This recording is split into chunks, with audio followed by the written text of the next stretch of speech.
نحمده ونصلي ونسلم على رسوله الكريم أما بعد قال الله تبارك وتعالى ولا تقولوا لمن يقتل في سبيل الله أموات بل أحياء ولكن لا تشعرون. عن أبي سعيد الخدري رضي الله تعالى عنه قال قال رسول الله صلى الله عليه وسلم الحسن والحسين سيدا شباب أهل الجنة. رواه الإمام الهمام الترمذي في جامعه. صدق الله العظيم وبلغنا رسوله النبي الأمي الكريم ونحن على ذلك لمن الشاهدين والشاكرين والحمد لله رب العالمين. یہ درس کربلا کا ہے کہ خوف بس خدا کا ہے.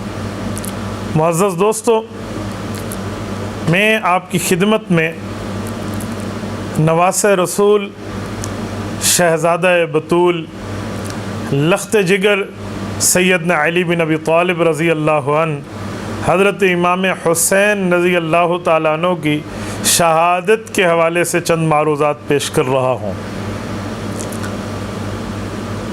رجب المرجب کی آخری دہائی چل رہی ہے اور یزید تخت نشین ہوتا ہے. مدینہ منورہ میں یزید کے کارندے پہنچ کے گورنر مدینہ کو اس بات کا پابند بناتے ہیں کہ ان لوگوں کی بیعت یزید کے نام پہ لی جائے جو لوگ یزید کی بیعت کرنے سے فی الحال بالکل خاموش ہیں، یہ جن کے بارے میں امید ہے کہ وہ بیعت نہیں کریں گے. ان میں سرکردہ افراد کے اندر حضرت عبداللہ بن زبیر رضی اللہ عنہ کا نام ہے، جو رسول پاک صلی اللہ علیہ وآلہ وسلم کی سالی حضرت اسماء بنت عمیس رضی اللہ تعالی عنہ کے بیٹے ہیں، حضرت زبیر ابن العوام کے بیٹے ہیں اور حضرت ابوبکر صدیق رضی اللہ تعالی عنہ کے نواسے ہیں. دوسرے نمبر پہ حضرت حسین رضی اللہ عنہ کا نام ہے، جو رسول پاک صلی اللہ علیہ وسلم کی چوتھی اور چہیتی صاحبزادی حضرت فاطمۃ الزہرا رضی اللہ تعالی عنہ کے بیٹے ہیں، حضرت رسول اللہ صلی اللہ علیہ وسلم کے نواسے ہیں. گورنر مدینہ ان دو حضرات کو بلا کر بیعت کرنے کی بات کرتا ہے. حضرت عبداللہ بن زبیر رضی اللہ عنہ نے تو اپنے طریقے سے ٹیکل کر لیا اور وہ وہیں سے کسی طریقے پر بات کرنے کے بعد تشریف لے گئے، بیعت نہیں کی. حضرت امام حسین رضی اللہ عنہ کو رات کی تنہائی میں بلایا گیا تو حضرت امام حسین نے پہلے تفکر کیا، اس پہ سوچا کہ رات کے اس لمحے مجھے بلانے کا مطلب کیا ہے. تو حضرت امام حسین اپنی فراست حسینیہ سے اس نتیجے پر پہنچے کہ کہیں حضرت امیر معاویہ رضی اللہ عنہ کی وفات ہو گئی ہوگی اور یزید تخت نشین ہوا ہے اور اس کی بیعت کے لیے مجھے بلایا جا رہا ہے. ٹھیک ہے، میں بھی نمٹ لوں گا. یہ طے فرما کر یہاں سے اٹھے اور جب گورنر مدینہ کے پاس پہنچے ہیں، اس سے گفتگو ہوئی ہے تو اس نے حضرت معاویہ رضی اللہ عنہ کی وفات اور یزید کی تخت نشینی کی بات کی. حضرت معاویہ رضی اللہ عنہ کی وفات پہ حضرت امام حسین رضی اللہ عنہ نے انا للہ و انا الیہ راجعون پڑھا، تعزیت پیش کی، دعائے مغفرت پیش کی، ترقی درجات کے لیے دعائیں پیش کی. اور جب یزید کی بیعت کی بات آئی تو حضرت حسین نے پوچھا کہ گورنر صاحب، آپ کو کیا لگتا ہے کہ مجھ جیسا آدمی یہاں تنہائی میں بیعت کر لے گا؟ آپ کو تو چاہیے کہ مجھ جیسے آدمی کی اگر آپ نے بیعت لینی ہے تو آپ مجمع عام میں برسر عام دن کی روشنی میں مجھ سے بیعت لیجئے، نہ کہ رات کی تنہائی میں. تو نے کہا جی بات تو ٹھیک ہے. کہ جی ٹھیک ہے، پھر آپ ابھی تشریف لے جائیے، صبح بیعت کے معاملے کو دیکھ لیا جائے گا. حضرت امام حسین رضی اللہ عنہ نے جو بات فرمائی ہے یہ کسی قسم کا کوئی جھوٹ نہیں ہے. اپنے رتبے، مقام، مرتبے، حیثیت، ویلیو اور درجے کو دیکھ کر بات فرمائی کہ حسین ابن علی رضی اللہ عنہ جیسا شخص کیا تنہائی میں بیعت کرتا پھرے. رات رات حضرت امام حسین یہاں سے سفر فرماتے ہیں اور مکہ المکرمہ نکل جاتے ہیں. صبح جب حضرت امام حسین رضی اللہ عنہ کے بارے میں پوچھا گیا، ایک دو دن تو خاموشی چھائی رہی کہ شاید ادھر شاید ادھر. جب پتہ چلا کہ وہ تو اپنے اہل و عیال کو لے کر یہاں سے تشریف لے گئے ہیں تو اب انہوں نے اپنے کارندے بھیجے کہ یار تلاش کرو جی کیا ہو گیا ہے. حضرت امام حسین رضی اللہ عنہ مکہ مکرمہ کے پاس چل پڑے تھے. ان کی تلاش سے ہوتے ہوتے جب یہ تلاش اور سرچ سے نکلتے ہیں تو امام حسین مدینہ منورہ سے مکہ مکرمہ میں داخل ہو چکے ہیں. اور مکہ مکرمہ تو دارالامن ہے. حضرت عبداللہ بن زبیر بھی مکہ مکرمہ آ چکے ہیں. یزید کی بیعت بالکل نہیں کی، اس کا انکار کر دیا۔ اس کے بعد یزید نے گورنر مدینہ کو معزول کیا، عمرو بن سعید اشدق جیسے ظالم شخص کو وہاں سے مکہ مکرمہ بھیجا 400 سوار لے کر کہ جاؤ ان کو پکڑ کے لاؤ، فلاں کرو فلاں۔ جب یہ مکہ مکرمہ آئے تو انہیں سمجھ آیا کہ ہمارا پالا کس سے پڑا ہے، اور شرم کے مارے اپنے منہ نیچا کر کے واپس چلے گئے کہ یار مکہ مکرمہ میں دار الامن ہے، بلد الامین ہے، پرامن جگہ ہے، جہاں چونٹی تک کو مارنے کی اجازت نہیں ہے، جہاں اشارے کے ساتھ بھی آپ حالت احرام میں کسی کو مار نہیں سکتے، کسی جانور کا شکار نہیں کر سکتے، وہاں ہم نواسہ ابو بکر اور نواسہ رسول کے لیے آ گئے ہیں، یار کیا معاملہ۔ بہرحال یہ وہاں سے واپس ہوئے۔ حضرت امیر معاویہ رضی اللہ عنہ کی وفات رجب میں تھی، تو رجب کا اینڈ تھا، رجب کے بعد شعبان آیا ہے، شعبان کے بعد رمضان ہے، رمضان کے بعد شوال ہے، شوال کے بعد ذوالقعد ہے، ذوالقعد کے بعد ذوالحج ہے، ذوالحجہ میں حضرت امام حسین رضی اللہ عنہ کا یہاں سے سفر ہے، 5 ماہ تک حضرت امام حسین مکہ مکرمہ میں مقیم ہے۔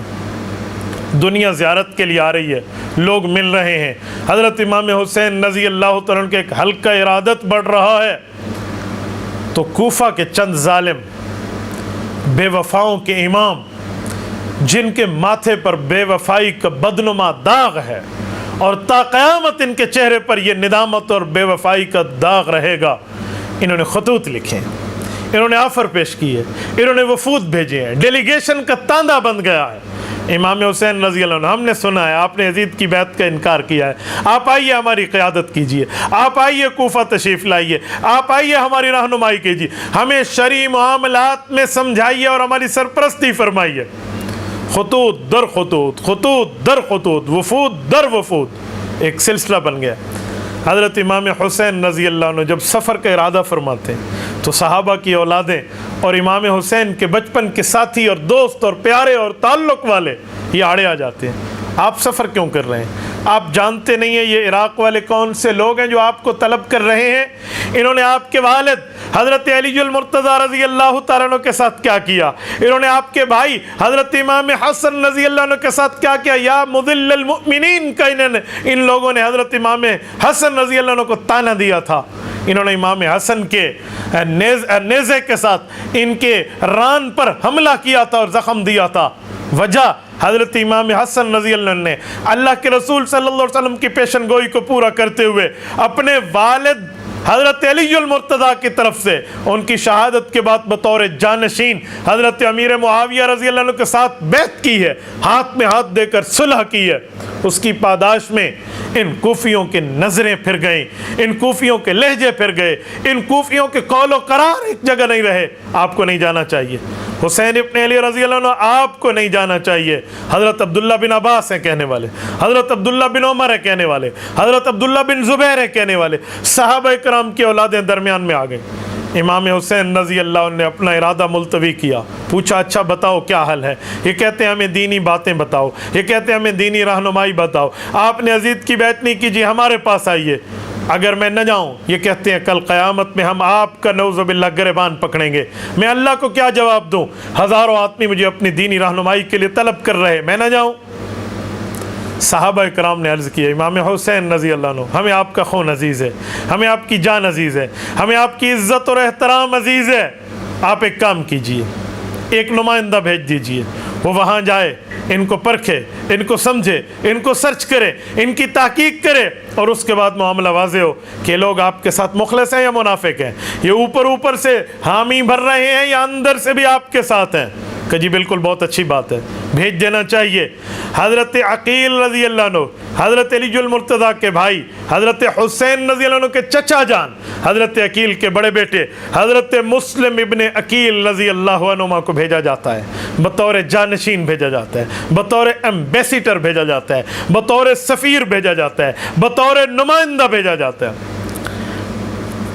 اور یہ کوفہ تشریف لے جاتے ہیں، وہاں کے ماحول کو دیکھتے ہیں، سازگار ماحول ہے۔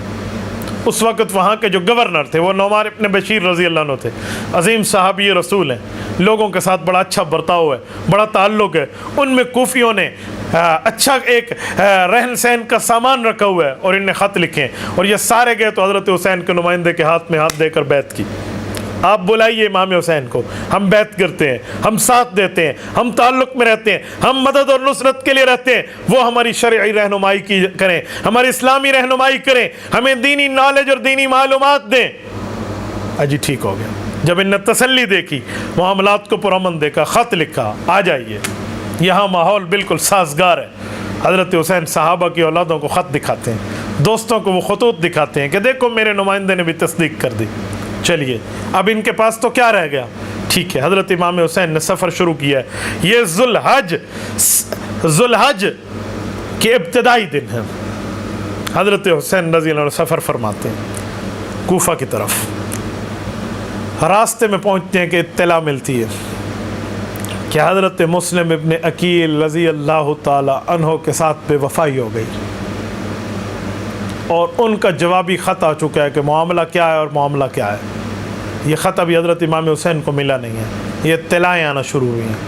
سفر ابھی جاری ہے، آل اولاد ساتھ ہے، قریبی علاقوں والے جو ساتھ چلتے گئے وہ چلتے گئے، ملتے گئے، بستیوں والے بھی ساتھ چلتے گئے، جس علاقے سے گزر ہوا کچھ لوگوں کا مجمع بھی ساتھ چل پڑا۔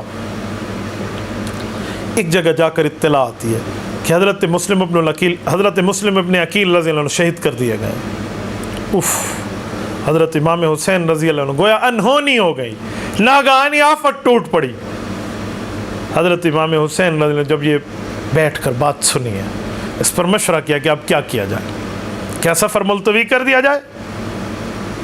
تو آل عقیل کھڑے ہوئے ہیں، حضرت عقیل رضی اللہ عنہ کے قریبی رشتہ دار، کہ امام حسین آپ کا بھائی تھا، ہم بھی اس کے قریبی ہیں، قصاص لینا چاہیے، بدلہ لینا چاہیے، مظلوم شہید کر دیا گیا، ہمیں تو جانا ہے، ہم تو واپس نہیں ہوتے۔ حضرت حسین رضی اللہ عنہ فرماتے ہیں بستیوں والے جو ساتھ چلے ہو تم واپس چلے جاؤ، ہم آگے جا رہے ہیں۔ معاملات اس حد تک پہنچے ہیں، کچھ لوگ ہیں وہ ہٹ گئے ہیں، اہل بیت کا قافلہ چل پڑا ہے۔ امام حسین پہنچتے ہیں، مقام زبالہ پہ پہنچ کر معلومات ہوتے ہیں، اس کو زیالہ بھی کہتے ہیں، زبالہ بھی کہتے ہیں۔ یہاں پر پہنچ کر اس سے پہلے فرزدق سے ملاقات ہے، وہ کہتے ہیں کوفیوں کے حالات بدل چکے ہیں، کیونکہ کوفہ میں اس گورنر کو تبدیل کر دیا گیا ہے جو صحابی رسول تھے۔ اب ابن زیاد جیسا ظالم کوفہ پہ مسلط ہے۔ کوفیوں نے آپ کے ساتھ جو بات کی تھی وہ ابن زیاد کی گورنر ہونے کے بعد ان نے باتیں بدل دی ہیں۔ بظاہر ان کی زبانیں آپ کے ساتھ ہیں اور ان کی تلواریں ابن زیاد کے ساتھ ہیں، آپ مت جائیے۔ امام حسین کو سفر ہے، آگے ابن زیاد کا نمائندہ حر 1000، ایک روایت میں 4000 بندے لے کر پہنچ گیا ہے۔ آپ چلیے ابن زیاد کے پاس، میں کیوں جاؤں؟ آپ اس کے ہاتھ میں ہاتھ دے کر بیعت کریں۔ واہ، کیا آفر پیش کر رہے ہو! جس شخصیت نے مدینہ الرسول میں امام حسین نے یزید کے ہاتھ میں ہاتھ دے کر بیعت کرنے کی آفر کو ایکسیپٹ نہیں کیا، ابن زیاد کی حیثیت کہ اس کے ہاتھ میں امام حسین بیعت کریں گے، یہ کیسے ہو سکتا تھا؟ فرمایا جی نہیں، میں تو کوفیوں کی دعوت پر آیا تھا، اگر ان کے دل بدل چکے ہیں تو میں یہاں نہیں آتا۔ اس نے کہا جی ٹھیک ہے، آپ واپس جاتے ہیں، میں آپ کو واپس نہیں جانے دیتا، مجھے حکم ہے کہ میں آپ کو ابن زیاد تک لے کر چلوں، لہٰذا ایسا ہے میں آپ کے ساتھ ساتھ چلتا رہوں گا، میں واپس خط لکھتا ہوں، پھر دیکھتے ہیں۔ ادھر خط لکھا گیا، واپس جواب آیا جی یہ کر دیں، جی وہ کر دیں۔ اسی اثناء میں حر کو کچھ معلومات ہونا شروع ہو گئی تھی، وہ جو لشکر لے کر آیا تھا، کہ امام حسین کو جو نقشہ ہمارے سامنے پیش کیا گیا وہ تو نہیں ہے، یہاں تو اخلاق ہے، یہاں تو احترام ہے، یہاں تو آداب ہے، یہاں تو قدر ہے، یہاں تو منزلت ہے، یہاں تو رتبے، مقام اور درجے اور تقوی کا اعلیٰ معاملہ چل رہا ہے، اور طہارت کی بلند چوٹیوں پر موجود آل رسول کا قافلہ۔ حر کے معاملات بدلے، وہ مصالحت کی طرف رہا، لیکن وہاں سے جو بات آئی ہے جی یہ کر دیں، جی وہ کر دیں، ابن زیاد کی طرف سے نہیں اس پہ سختی کر دیں۔ حضرت امام حسین نے جواب میں 3 باتیں پیش فرمائی ہیں۔ نمبر 1 کہ میں جہاں سے آیا ہوں مجھے وہاں جانے دیں۔ کیوں؟ مجھے ان نے بلایا تھا، اب ان کے دل بدل گئے، میں واپس ہو رہا ہوں، کیونکہ امام حسین رضی اللہ عنہ مکہ مکرمہ میں حالت امن میں آ کر بیٹھ گئے تھے کہ جہاں سب کو امن ہے، جاؤ جو کرنا ہے حکومت میں کر کے دیکھو، میں اللہ کے گھر میں بیٹھا ہوں، یہاں پرامن گوشہ نشینی کی زندگی میں بیٹھے تھے، اس جیسی بےایمان حکومت کے ہاتھ پہ ہاتھ دے کر بیعت نہیں فرمانا چاہ رہے تھے، تو کہا میں وہاں چلا جاتا ہوں۔ نمبر 2 یا کسی سرحد پہ چلا جاتا ہوں جہاں جہاد جاری ہو، یا مجھے خود یزید کے پاس جانے دو، میں اس سے اپنے معاملے میں نمٹ لوں گا۔ کہا جی لکھ کر دیں، لکھ کر دیا۔ حر نے یہ لکھا ہوا کاغذ بھیجا ہے ابن زیاد کے پاس۔ ابن زیاد کو اس خط نے اتنا متاثر کیا، اس نے کہا جی بات تو ٹھیک ہے، ٹھیک ہو گیا، یہ تو امن ہو گیا، صحیح ہے، ان تینوں میں سے کوئی ایک شرط ہم منظور کرتے ہیں، ٹھیک ہے۔ ساتھ بیٹھا ہوا ایک شیطان جسے شمر کہتے ہیں، اس نے کہا ابن زیاد گورنر یہ غلطی نہ کرنا، آج تمہارے ہاتھ سے حسین نکل گیا، کل مجمع لے کر پھر آئے گا۔ اس نے پٹی پڑھائی۔ جیسے فرعون اتنا ظالم نہیں بن رہا تھا، اس کے کمانڈر، اس کے وزیر، اس کے مشیر حامان نے اس کو غلط پٹی پڑھائی اور آخر ڈبانے تک لے آیا۔ ایسے شمر نے ابن زیاد کو بندی فضول قسم کی لگی بندی ایک پٹی پڑھائی، وہ مان گیا۔ انہوں نے کہا جی ٹھیک ہے، اپنے ہاتھ پر بیعت لوں گا۔ عمر بن سعد کی قیادت میں، شمر ابن ذوالجوشن کی قیادت میں مجمع بھیجے، کہ جی ہمیں شرط قبول نہیں ہے، لڑائی ہوگی، پانی بند کر دیں، یہ ہے وہ ہے۔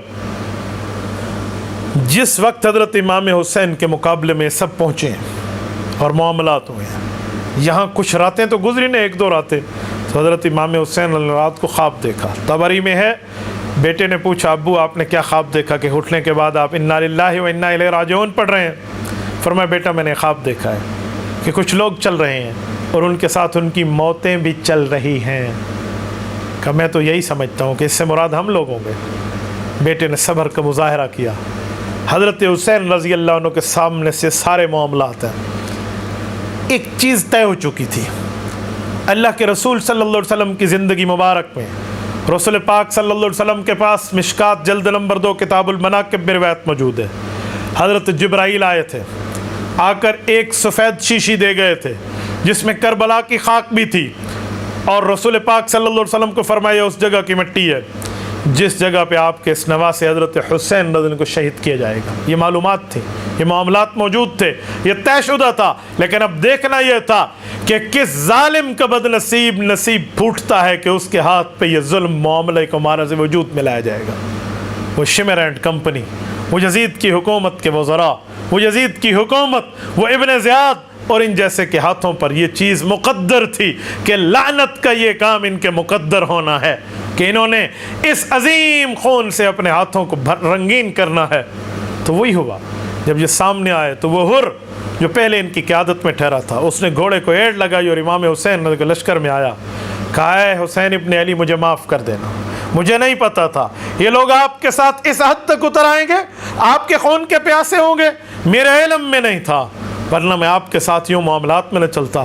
اب میں اس کفارے میں اپنی جان تو دے دوں گا پر آپ کا ساتھ نہیں چھوڑوں گا، میں آپ کا ساتھی اور مددگار ہوں۔ وہ آ کر رک گیا، ٹھہر گیا۔ یہ جنگ ہوتی ہے، اس جنگ میں صحابہ کرام اور اہل بیت عظام کا یہ قافلہ، ان میں مردوں کو شہید کر دیا جاتا ہے، ان میں بچوں تک کی بھی شہادت ہے، ان میں شیر خار کی بھی شہادت ہے، ان میں بچپنوں والوں کی بھی ہے۔ سیدنا علی المرتضیٰ رضی اللہ تعالیٰ عنہ کے یہاں کئی بیٹے شہید ہوتے ہیں۔ حضرت فاطمۃ الزہرا رضی اللہ تعالیٰ عنہ کے بطن مبارک سے حضرت حسین ابن علی ہیں۔ اسی طرح حضرت علی المرتضیٰ رضی اللہ تعالیٰ عنہ کے ایک اور بیوی حضرت لیلہ کے بطن مبارک سے حضرت عباس موجود ہیں، علمدار، جن کے ہاتھ میں پرچم ہے۔ حضرت علی المرتضیٰ رضی اللہ تعالیٰ کی ایک اور بیوی حضرت امامہ بنت ابی العاص، رسول اللہ صلی اللہ علیہ وسلم کی نواسی حضرت زینب کی بڑی بیٹی، جو حضرت فاطمۃ الزہرا کے بعد حضرت امام حسین کی والدہ بنتی ہیں، جو حضرت فاطمہ کی بھانجی بھی تھیں اور بعد میں حضرت علی المرتضیٰ کی بیوی بن رہی ہیں۔ ان کا بیٹا علی الاوسط بھی ہے، علی اکبر بھی ہے۔ یہ ساتھی حضرت امام حسین کے ساتھ ہیں، عبید اللہ بن علی بھی ہیں، جعفر بن علی بھی ہیں، عبداللہ بن علی بھی ہیں، ابو بکر ابن علی، عمر ابن علی، عثمان ابن علی بھی ہیں۔ یہ غالباً 9 بنتے ہیں اولادیں حضرت علی المرتضیٰ کی ڈائریکٹ۔ یہ سارے کربلا کے 72 تنوں میں موجود ہیں۔ کربلا کا پہلا شہید حضرت علی المرتضیٰ کا بیٹا محمد الاوسط ہے۔ یہ وہ ہے جو حضرت علی المرتضیٰ کا بیٹا، حضرت امام حسین کا بھائی اور حضرت علی المرتضیٰ کی بیوی امامہ رسول اللہ صلی اللہ علیہ وسلم کی نواسی کا بیٹا ہے۔ یہ کربلا کا پہلا شہید ہے۔ علی المرتضیٰ کی اولادوں کا مقابلہ ہے، ان ظالموں کے ساتھ لڑائی ہے، آخر نوبت شہادت تک ہے۔ میرے دوستو، یہ وہ چپٹر ہے، یہ وہ باب ہے، اگر اس کو شروع کر دیا جائے، رب جانتا ہے، خدا کی قسم رونگٹے کھڑے ہو جائیں۔ کوئی آنکھ نہ ہو جس کے آنکھ میں آنسو نہ ہو۔ میں کہاں تک ان کے ظلم کو بیان کروں؟ 3 دن سے پانی بند ہے، ظلم اور تشدد ہے، بچوں تک کے لیے پانی کی بات نہیں ہے، عورتوں تک کے اوپر پانی بند ہے، الٹا لڑائی شروع ہوتی ہے۔ 10 محرم الحرام کو جب لڑائی ہوئی، گھمسان کا رن پڑا، صحابہ کرام اہل بیت عظام کے اس قافلے کو، نبی پاک کی آل اور اولاد کو ان ظالموں نے شہید کرنا شروع کیا ہے، بچوں تک کو نیزے کی انیوں پہ چڑھایا ہے۔ ان ظالموں نے کیا سے کیا نہ کیا۔ دوران نماز، دوران جنگ جب نماز ظہر کا وقت آیا، امام حسین باجماعت نماز اپنے ساتھیوں کے ساتھ ادا کرتے ہیں، صلاۃ الخوف جو جنگ میں پڑھی جاتی ہے، اور اس کے بعد مقابلہ ہے۔ حضرت امام حسین کے ساتھیوں کو شہید کر دیا جاتا ہے۔ امام حسین کا تنہا مقابلہ کرنا ان سے موجود ہے۔ حضرت امام حسین رضی اللہ عنہ کے مقابلے میں شمر ابن ذوالجوشن اپنے ساتھیوں کو لے کر یکبارگی سے حملہ کرتا ہے۔ امام حسین رضی اللہ عنہ کو شہید کر دیا جاتا ہے، گردن مبارک الگ کر دی جاتی ہے اور اس گردن کو ابن زیاد کے پاس بھیجا جاتا ہے۔ دھڑ مبارک پہ نعوذ باللہ گھوڑے دوڑائے گئے، کیا سے کیا نہیں ہوا۔ اہل بیت کے ساتھ یہ ظلم کی وہ داستان ہے، خدا کی قسم اگر پہاڑوں کا جگر ہو تو وہ بھی پانی پانی ہو جائے۔ میں کہتا ہوں یہ وہ ظلم ہے جس ظلم میں اگر آسمان کی آنکھ نے آنسو رکھے ہوتے تو وہ خون کے آنسو روتا۔ یہ 10 محرم الحرام کا دن ہے، سن 60 ہجری ہے، یہ عالم ہے۔ اس عالم میں حضرت امام حسین رضی اللہ تعالیٰ عنہ کے ساتھ یہ اس طرح کا معاملہ۔ اور میرے دوستو، سیدنا امام حسین رضی اللہ عنہ کو سر مبارک کو ابن زیاد کے پاس پیش کیا گیا۔ ابن زیاد ظالم نے چھڑی حضرت امام حسین کے ہونٹوں پہ رکھ کر بات کرنے لگا کہ ہماری بات نہیں مانی، ہمارے ساتھ یہ نہیں کیا۔ تو اس وقت ایک صحابی رسول انتہائی بوڑھے، لرزہ ہاتھ میں، آنکھوں پر بھویں آئی ہوئی ہیں اور بڑھاپے کے عالم میں، حضرت زید ابن ارقم رضی اللہ عنہ اپنے لرزتے ہاتھوں کے ساتھ بڑھاپے میں ہاتھ ہلا کے کہتے ہیں، ارفع قضیبک یا ظالم، کوئی ظلم نہ کر، اس ہونٹوں سے اس چھڑی کو ہٹا لے۔ وَلَقَدْ رَأَيْتُ رَسُولُ اللَّهِ صلی اللہ علیہ وسلم وَلَقَدْ رَأَيْتُ رَسُولَ اللَّهِ صلی اللہ علیہ وسلم يُلَازِمُهُ، میں نے اللہ کے رسول کو ان ہونٹوں کو چومتے دیکھا ہے۔ اس ظالم نے چھڑی ہٹا لی۔ یہ شخص اتنی عمر میں ہے، جتنا اس کے بس میں ہے وہی کام کیا ہے، بزرگی کے عالم میں ہے، اور انتہا اپنے ضعف کے باوجود بھی یہ کام کر لیا اور اس ظالم کے ظلم کو ہٹایا۔ میرے دوستو، یہ ایک شہادت کا ایک عجیب باب ہے، ایک عجیب معاملہ ہے، ایک ظلم کو، داستان کو دہرایا گیا ہے۔ یزید کے پاس جب اس سر مبارک کو پیش کیا گیا، اہل بیت کو پیش کیا گیا، میں نہیں یزید کو قتل حسین میں بری سمجھتا۔ میں یہ بات اور منطق ماننے کے لیے تیار نہیں ہوں کہ یزید اس قتل میں خود شریک نہیں تھا کہ ڈائریکٹ تلوار اٹھائی ہو۔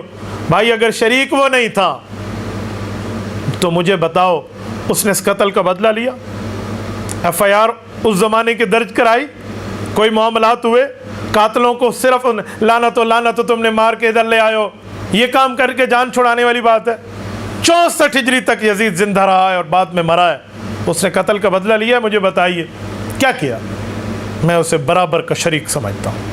اہل بیت کا یہ مظلوم قافلہ جب مدینہ طیبہ آتا ہے تو مدینہ طیبہ کے تمام اصحاب پیغمبر نے، مدینہ طیبہ کے مرد اور عورتوں نے، مدینہ طیبہ کے صحابہ اور تابعین نے بیعت توڑ کے رکھ دی ہے یزید کی۔ جنہوں نے پیچھے بیعت کی تھی کہا اچھا ان نے اتنا ظلم کیا، توڑ دیے۔ اس کے مقابلے میں اہل مدینہ کے اوپر ظلم اور تشدد کے لشکر آتے ہیں، واقعہ حرار و نما ہوتا ہے، تاریخ کا ایک باپ موجود ہے۔ کیا سے کیا اس ظلم اور داستان کی میں بات آپ کے سامنے عرض کروں۔ بہرحال میں ایک بات آپ کی خدمت میں کہوں گا اور کھلے عام کہوں گا، سیدنا حسین ابن علی رضی اللہ تعالیٰ عنہ کا پسینہ ان جیسوں کے خون سے افضل ہے، لیکن انہوں نے اپنے سر میں بدبختی اور لعنت کا طوق اپنے گلے میں ڈالا جو تا قیامت ان کے گلے میں موجود رہے گا۔ میں آج لعنت کرتا ہوں ان لوگوں پہ جو قتل حسین پہ راضی ہیں، قتل حسین میں شریک ہیں اور قتل حسین پہ خوش ہیں۔ میری دعا ہے اللہ رب العزت ہمیں حضرت حسین کے نقش قدم پہ چلائے، حضرت حسین اور ان کے آل کے درجات کو بلند فرمائے۔ کل قیامت میں اللہ ہمیں یزید اور شمر سے بچاتے ہوئے حضرت حسین کا ساتھ عطا فرمائے۔ اقول قولی ھذا واستغفر اللہ وآخر دعوانا ان الحمد للہ رب العالمین۔